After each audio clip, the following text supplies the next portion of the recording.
প্রতিদিন মানুষের জীবনধারা সমান যায় না। আজ ভালো তো কাল খারাপ। আজই যেরকম আমি যাচ্ছিলাম আমার এক স্টুডেন্টের সাথে দেখা করতে, কিন্তু তার বাড়িতে নয়, আমাকে যেতে হয়েছিল চাইল্ড হসপিটালে।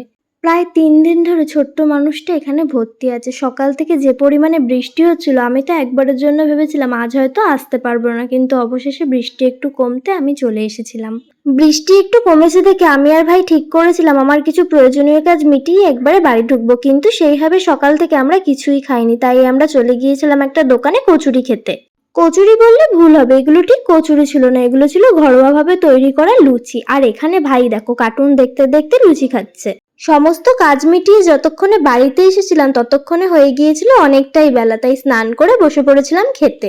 আজ মা বাড়িতে বানিয়েছিল কচুর শাক, যেটা থাকলে আমার তো আর ভাতের পাতে কোনো কিছুই চাই না। এটা দিয়ে আমি এক থালা ভাত খেয়ে নিতে পারবো। বৃষ্টি বৃষ্টি ওয়েদারে যদি এরকম তেলে ভাজা পাই তাহলে তো আর কিছু লাগে না। চলো আজকের জন্য এইটুকু, টাটা, বাই বাই। দেখা হবে নতুন কোনো ব্লগে খুব তাড়াতাড়ি।